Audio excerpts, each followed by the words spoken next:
নিজেকে ধ্বংস করিনি, আমাকে শেষ করে দেওয়া হয়েছে। মানে কি? মানে আমাকে হত্যা করা হয়েছে। মানুষ মরণশীল, তবে মৃত্যুর পরের দুনিয়া আসলে কেমন হয় এর উত্তর আমাদের কারোরই জানা নেই। বিশেষ করে যারা আত্মহত্যা করেন, তাদেরকে এই কাজের জন্য কারো কাছে জবাবদিহি করতে হয়। মৃত্যুর পর কি তাদের কোনো অনুশোচনা হয়? এই সব কিছু নিয়ে সম্প্রতি একটি মঞ্চ নাটক অনুষ্ঠিত হয়েছে, মহাকালের অন্তর্যাত্রা। মোস্তাক আহমেদের নির্দেশনায় ও নাট্যায়ন সিলেটের প্রযোজনায় এক ভিন্নধর্মী গল্প নিয়ে তৈরি মহাকালের অন্তর্যাত্রা। বাংলাদেশ শিল্পকলা একাডেমিতে গত 7 দিনব্যাপী আয়োজন নতুন নাটকের উৎসব 2026-এর 7ম দিনে এক্সপেরিমেন্টাল থিয়েটার হলে উপস্থাপন করা হয় এই মঞ্চ নাটকটি।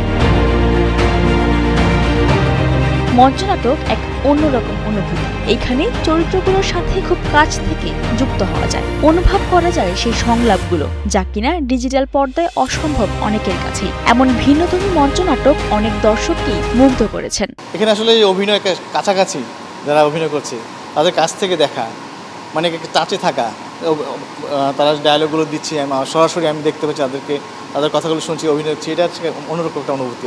একমাত্র স্মার্ট সিটি বসুন্ধরা, আধুনিকতায় এক ধাপ এগিয়ে।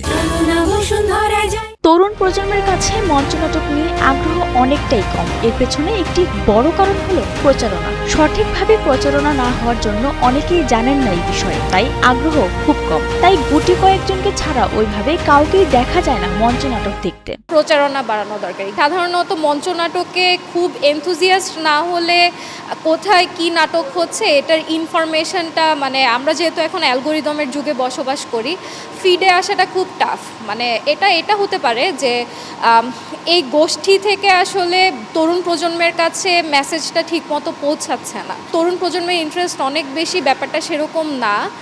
এটা নিয়ে আরও কাজ করা দরকার। বড় পর্দায় কাজ করার আগে সবাইকে প্রথমে মঞ্চে কাজ করতে হবে। শুরুটা মঞ্চ থেকে হলে এর ভিতটা আরো মজবুত হয়। মঞ্চ আর দর্শক দূরত্ব বেশি না, একদম ফেস টু ফেস পাওয়া যাচ্ছে, এটার জন্য ভালো লাগে। আসলে ডিজিটালাইজে সব কিছুতে মানে ফোকাসড বেশি। এইখানে ওইখানে যাওয়ার আগে আমার মনে হয় মঞ্চের থেকে যাওয়াই ভালো, তাহলে অভিনয় শিল্পটা পাকা হয়, দেখতে ভালো লাগে, সব কিছু দক্ষতা অর্জন হয় এখানেই। নাটক শেষে মহাকালের অন্তর্যাত্রার নির্দেশক মোস্তাক আহমেদ তার নাটকের এমন ভিন্নধর্মী গল্প নিয়ে বলেন, আমাদের সবার অনেক প্রশ্ন থাকে মৃত্যুর পরের দুনিয়া নিয়ে। সেটিকে আধ্যাত্মিকভাবে কিছুটা ফুটিয়ে তুলতে চেয়েছি মহাকালের অন্তর্যাত্রার মধ্য দিয়ে। মৃত্যুর পরের জগতের রহস্যের উত্তর হয়তো আজও অজানা, তবে মহাকালের অন্তর্যাত্রা সেই অজানাকে ঘিরে মানুষের কৌতূহল, ভয়, অনুশোচনা আর আত্মজিজ্ঞাসার গল্পই তুলে ধরেছে মঞ্চে। ভিন্নধর্মী এই প্রযোজনা দর্শকদের মনে যেমন নানা প্রশ্নের জন্ম দিয়েছে, তেমনি ভাবিয়েছে জীবন, মৃত্যু এবং মানবিক মূল্যবোধ নিয়েও।